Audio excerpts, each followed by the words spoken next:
Assalamualaikum warahmatullahi wabarakatuh. Bismillahirrahmanirrahim. Kami di sini dari kelompok 4 mata kuliah teori pembelajaran bahasa yang beranggotakan saya sendiri Yusuf Ibrahim dan Adinda Yayu. Kami di sini pada kesempatan kali ini kami akan mempresentasikan tentang pendekatan komunikasi dalam pembelajaran bahasa Arab. Oke, selanjutnya akan dibahas tentang materi-materi apa saja yang kami akan sampaikan kepada Adinda Yayu. Saya persilahkan. Baik, terima kasih. Jadi di sini ada pengertian pendekatan komunikasi. Pendekatan komunikasi adalah suatu sistem pembelajaran yang menekankan kepada aspek komunikasi, interaksi, dan mengembangkan kompetensi kebahasaan, serta keterampilan berbahasa, menyimak, membaca, menulis, berbicara. Sebagai tujuan dari pembelajaran bahasa dan mengakui bahwa ada kaitannya dengan kegiatan komunikasi dalam kehidupan sehari-hari. Lalu di sini juga ada pengertian pendekatan komunikasi menurut para ahli. Menurut Borman, ia berpendapat bahwa teori komunikasi adalah suatu istilah atau perkataan yang merupakan seluruh perbincangan dan analisis dan dibuat secara berhati-hati, sistematik, dan sadar. Lalu ada pengertian pendekatan komunikasi menurut Little John. Menurut beliau, pendekatan komunikasi adalah teori komunikasi itu adalah suatu teori atau pemikiran kolektif yang dimana di dalamnya terdapat keseluruhan teori terutama yang berkaitan tentang proses komunikasi. Lalu selanjutnya ada ciri-ciri pendekatan komunikasi. Yang pertama itu selalu mengutamakan makna sebenarnya daripada tata gramatikalnya. Yang kedua, terdapat kegiatan komunikasi, fungsional, dan interaksi sosial yang saling berkaitan.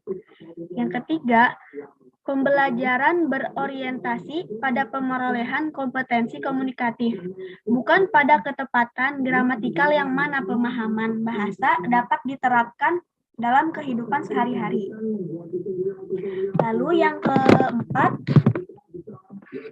pembelajaran diarahkan pada modifikasi dan peningkatan peserta didik dalam menemukan kaidah suatu bahasa lewat kegiatan berbahasa. Lalu yang terakhir, materi pembelajarannya itu berangkat dari analisis kebutuhan berbahasa pembelajaran.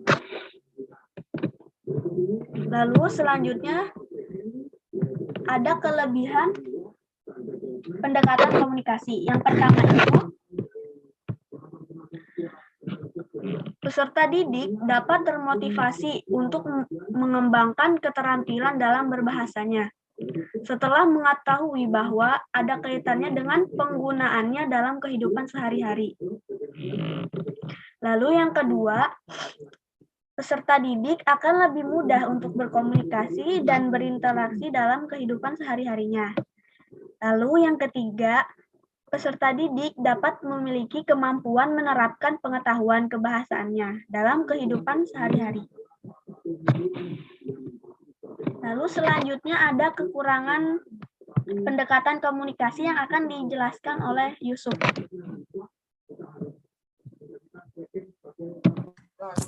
Baik, terima kasih. Selanjutnya saya akan membahas tentang kekurangan pendekatan komunikasi dalam pembelajaran bahasa. Yang pertama kekurangannya adalah yang mana seorang guru harus selalu kreatif menciptakan suasana belajar yang mampu membuat peserta didik untuk aktif dan interaktif. Yang kedua, apabila ada peserta didik yang tidak memiliki pengetahuan interaksi dan komunikasi yang cukup baik, atau malah peserta didik cenderung pasif dalam kegiatan pembelajarannya, maka peserta didik tersebut akan kesulitan dalam melaksanakan pembelajaran.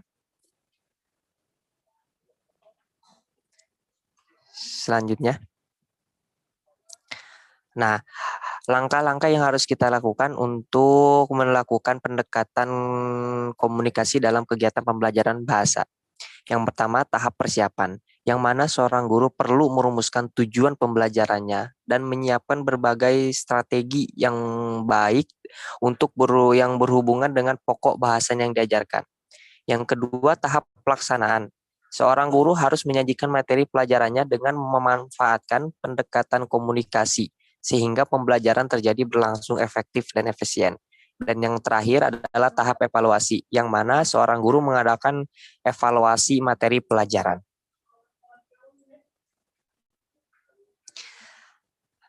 Yang selanjutnya adalah materi tentang implementasi pendekatan komunikasi. Proses yang harus diterapkan dan diperhatikan agar pembelajaran bahasa dapat mencapai tujuan dan pendekatan komunikasi bisa terjadi adalah yang pertama, konteks dan tema digunakan untuk mengembangkan perbendaharaan kata siswa. Yang kedua, pembelajaran menekankan pada pengembangan kompetensi bahasanya, bukan pada pengetahuan bahasanya saja, sehingga siswa dapat menggunakan bahasanya tersebut dalam kehidupan sehari-hari. Dan juga bahasa sebagai alat komunikasi digunakan untuk bermacam-macam fungsi sesuai dengan sesuai apa yang ingin disampaikan oleh penutur. Misalnya untuk menyatakan informasi faktual seperti melaporkan atau menanyakan atau mengoreksi dan mengidentifikasi. Yang kedua, menyatakan sikap intelektual. Contohnya menyatakan setuju atau tidak setuju, menyanggah dan sebagainya. Dan yang ketiga, menyatakan sikap emosional, seperti halnya rasa sifat senang, tidak senang, atau harapan, kepuasan, dan sebagainya.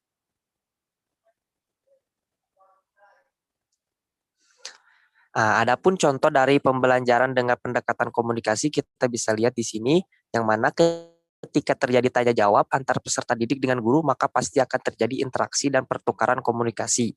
Yang kedua, ketika peserta didik menggunakan keterampilan bahasanya seperti menyimak, membaca, menulis, dan berbicara, maka secara langsung sebenarnya itu telah terjadi pembelajaran bahasa dengan pendekatan komunikasi atau dengan cara simulasi atau dan bermain peran. Seperti contohnya siswa diminta membayangkan dirinya ada dalam situasi yang dapat terjadi di luar kelas. Seperti hal apa saja gitu ya.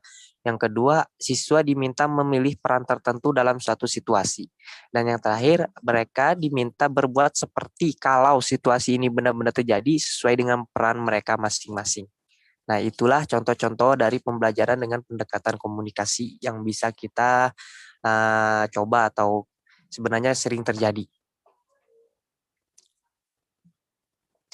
Oke, jadi kesimpulannya, pendekatan komunikasi sebenarnya benar-benar tidak membutuhkan bahasa yang yang terlalu intelek atau yang terlalu menggunakan kata-kata yang asing untuk para peserta didik, tapi cukup menggunakan bahasa yang mudah dimengerti dan mudah digunakan oleh peserta didik. Sekian dari kami, kelompok 4. Mohon maaf apabila ada kekurangan dan kesalahan. Assalamualaikum warahmatullahi wabarakatuh.